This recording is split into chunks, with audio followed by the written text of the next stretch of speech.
तो fifth class, अब हमारा नेक्स्ट टॉपिक है, सब टॉपिक्स है फोर्थ जनरेशन कंप्यूटर। अब फोर्थ जनरेशन का कंप्यूटर कैसा था, अब उसके बारे में स्टडी करेंगे। अभी हम लोगों ने अभी जो आपको मैंने वीडियो सेंड किया उसमें मैंने फर्स्ट सेकंड थर्ड जनरेशन के कंप्यूटर्स के बारे में बताया मैंने आपको।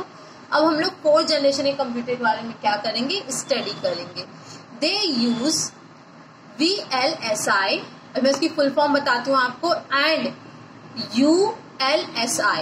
ये क्या होता है बेटा, एक चिप होता है हमारे कंप्यूटर में। जो फोर्थ जनरेशन का कंप्यूटर है, देख रहे हैं ना आप, वेरी लार्ज स्केल इंटीग्रेशन, मतलब कि ये जो आपका VLSI है और ULSI है, ULSI का full form ultra large scale integration, ये एक चिप होता है। ठीक है, ये हमारे कंप्यूटर में एक स्मॉल सा चिप होता है। आप लोग देखते होंगे कि जो हमारा कंप्यूटर है वो साइज में तो इतना छोटा है, मतलब पहले की कंपैरिजन, पहले कंप्यूटर की बात नहीं कर रही हूँ मैं, फोर्थ जनरेशन की कंप्यूटर से बात कर रही हूँ कि जो फोर्थ जनरेशन का कंप्यूटर है ये साइज में भी क्या है, स्मॉलर होता जा रहा है।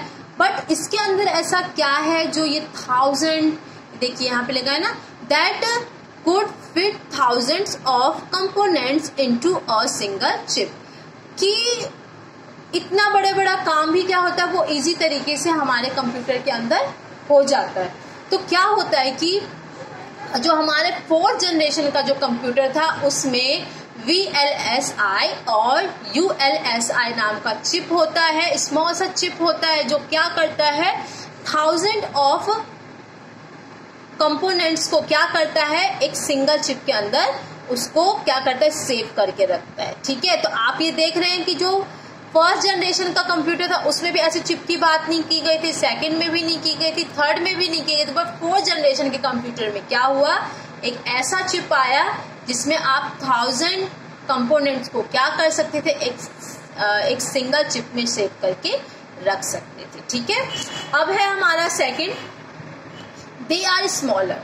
ये जो आपका फोर्थ जनरेशन का कंप्यूटर था ये क्या था, साइज में स्मॉलर था, छोटा था, और क्या था, एनर्जी एफिशिएंट, मतलब इसमें क्या थी, एनर्जी थी, ऊर्जा थी, पावर था इसमें, and more reliable then the earlier generation और जनरेशन ऑफ कंप्यूटर।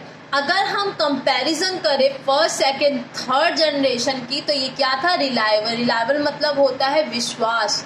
इस कंप्यूटर पे क्या किया जाता था, विश्वास किया, बिल्कुल जैसे कि अभी आप फोर्थ जनरेशन का कंप्यूटर देखते हैं तो आप ये देखते हैं कि जो फोर्थ जनरेशन का कंप्यूटर है या फिफ्थ जनरेशन का कंप्यूटर है, आप इसमें कोई भी स्पेलिंग या आप कोई भी मिस्टेक करते हैं ना, ये कंप्यूटर आपको अपने आप क्या करता है, ये आपको इन्फॉर्म कर देता है। जैसे आप कोई स्पेलिंग मिस्टेक लिखते हैं तो ये बता देता है। तो उसी तरीके से जो फोर्थ जनरेशन का जो कंप्यूटर था उसमें क्या एडवांस आ गया था कि आप इस पे रिलायबल, आप इस पे विश्वास कर सकते हो, किसी काम को लेके विश्वास कर सकते हो। अगर हम कंपैरिजन करें ह्यूमन बीइंग की और कंप्यूटर की, तो जो कंप्यूटर है वो ज्यादा रिलायबल है, आप इस पे ज्यादा विश्वास कर सकते हो, क्योंकि इस पे जो भी हम वर्क करते हैं अगर उसमें मिस्टेक होता है तो ये क्या करता है, हमें इन्फॉर्म कर देता है।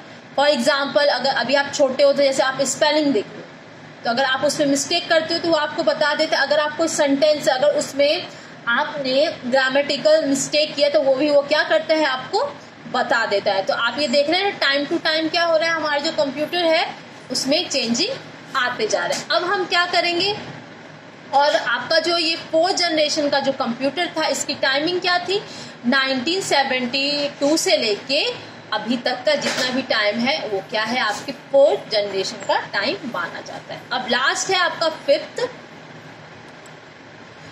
जनरेशन के कंप्यूटर के बारे में। तो फिफ्थ जनरेशन का कंप्यूटर जिसका आपके सामने लाइव, ये जो आप सामने आप जो ये कंप्यूटर देख रहे हैं, डेस्कटॉप देख रहे हैं, ये आपका क्या है, फिफ्थ जनरेशन ऑफ कंप्यूटर। इसमें आप लैपटॉप भी ला सकते हैं कि लैपटॉप भी क्या है, फिफ्थ जनरेशन ऑफ कंप्यूटर है। तो फिफ्थ जनरेशन का जो कंप्यूटर था उसका डेवलपमेंट, मतलब इसके फीचर्स किसने बनाए, किसके द्वारा बनाया गया, तो ये था आर्टिफिशियल इंटेलिजेंस द्वारा। ये क्या था, एक कंप्यूटर साइंस का ब्रांच था। इन्होंने कंप्यूटर को इस तरीके से बनाया कि जो कंप्यूटर अपना ऑन डिसीजन मतलब वो डिसीजन ले सके। कैसे? जैसे कि मैंने अभी आपको बताया 4th जनरेशन के कंप्यूटर में भी बताया था मैंने कि 4th जनरेशन के भी कंप्यूटर में एक ऐसी एबिलिटी आ गई थी कि हम उस पर क्या कर सकते थे, विश्वास कर सकते थे कि वो काम सही कर रहा है या नहीं कर रहा है। बट जो आपका 5th जनरेशन का कंप्यूटर था, जो आपका डेस्कटॉप था, वो क्या था, उसमें अपना ओन डिसीजन, मतलब किसी भी, अगर आप कोई भी वर्क करते हैं, जैसे आप कोई भी वर्क करते हैं, मान लीजिए आपको सेंटेंसेस लिखते हैं, तो क्या होता है कि वो सही है या नहीं, इस तरीके से 5th जनरेशन के कंप्यूटर को बनाया गया। ये किसकी तरह सोचता है? जो आपका कंप्यूटर है, जो 5th जनरेशन का कंप्यूटर है, वो किसकी तरह सोचता है? बिल्कुल ह्यूमन बीइंग की तरह। यहाँ देखिए लिखा हुआ है ना, human being, like a human being. Decision कैसा लेता है? ह्यूमन बीइंग की तरह। जैसे एक ह्यूमन बीइंग डिसीजन लेता है ना अपने हर एक टॉपिक का, कंपैरिजन का, कि हाँ ये सही है या गलत है, ठीक उसी तरीके से जो 5th जनरेशन का कंप्यूटर है उसको भी इसीलिए यही सोच के बनाया गया था कि ये बिल्कुल किस तरीके से वर्क करे, जैसे एक ह्यूमन बीइंग अपनी सोच समझ से काम करता है उसी तरीके से ये अपना वर्क करे। तो ये 5th जनरेशन का आपका क्या था, कैरेक्टरिस्टिक्स था कि जो 5th जनरेशन का जो कंप्यूटर था उसको इस तरीके से बनाया गया था कि वो किसकी तरह सोचे, बिल्कुल किसकी तरह डिसीजन ले, ह्यूमन बीइंग की तरह। और बिल्कुल जो हमारा लैपटॉप है, जो हमारा आज का 5th जनरेशन का डेस्कटॉप है, ये आप पिक्चर में भी यहाँ देख रहे होंगे, सेम इसी तरीके से है ना। ये देखिए आपका कंप्यूटर सेम है ना। तो ये उस तरीके से क्या ले सके, डिसीजन ले सके। और 1990 से क्या है, 5th जनरेशन की स्टार्टिंग है और ये अभी तक भी चला आ रहा है। ठीक है, तो आई होप कि मैंने आपको जितना भी, आज आपका फर्स्ट चैप्टर कंप्लीट हो गया 5th क्लास, आई होप कि मैंने आपको जितना भी पढ़ाया है आपके समझ में आ गया होगा और बहुत इजी तरीके से समझ में आया होगा। पिक्चर के साथ मैंने आपको समझाया है। मैं आपको दोबारा बता देती हूँ कि जो फर्स्ट टाइम जब कंप्यूटर बनाया गया था, कंप्यूटर डिवाइसेस बनाए गए थे, बस उसका एक पर्पस था कि हमें ओनली कैलकुलेशन करना है। बट धीरे धीरे क्या हुआ, हम कंप्यूटर में अपने डाटा को सेव करने लग गए, हम उससे कंप्यूटर से कम्युनिकेट करने लग गए।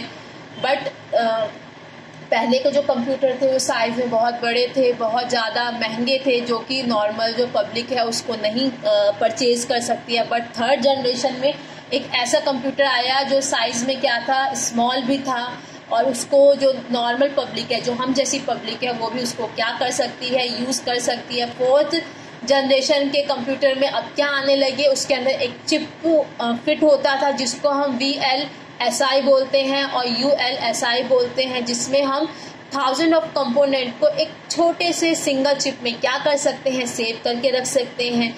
ये क्या था, ये एक एडवांटेज था हमारे लिए। ठीक है, और 5th जनरेशन का जो कंप्यूटर था उसको इस तरीके से बनाया गया था जैसे कि एक ह्यूमन बीइंग, जैसे कि इंसान सोचता समझ के अपना काम करता है, ठीक उसी तरीके से जो 5th जनरेशन का कंप्यूटर है वो भी क्या करे, उस तरीके से डिसीजन ले और अपने काम को करे। ठीक है, मैंने आपको जो भी जनरेशन, मतलब 1st जनरेशन के कंप्यूटर्स के नाम बताए, आप लोग अपने पापा या अपनी मम्मा के हेल्प से क्या करेंगे, इसको गूगल पे सर्च करेंगे। ठीक है, और आप देख ही रहे होंगे कि टाइम टू टाइम कैसे हमारे कंप्यूटर में चेंज आया है। और यहाँ पे एक, हाँ, ये मैं आपको दिखाना चाहती हूँ जनरेशन ऑफ कंप्यूटर, किस तरीके से टाइम टू टाइम कंप्यूटर के जनरेशन में चेंज आया। ये वाली फोटो मैं आपको क्लिक करके भी सेंड कर दूंगी। ठीक है, ये देखिए 1st जनरेशन कंप्यूटर है, 2nd जनरेशन का, 3rd जनरेशन का, 4th जनरेशन में इसके शेप में, इसके साइज में चेंज आ गया। 5th जनरेशन के कंप्यूटर में भी चेंज आया। ठीक है, तो आई होप कि मैंने आपको जितना भी पढ़ाया है आप लोग समझ गए होंगे और आप लोग अच्छी तरीके से इन वीडियोस को देखिए और इसको समझिए। ठीक है, चलिए, थैंक यू।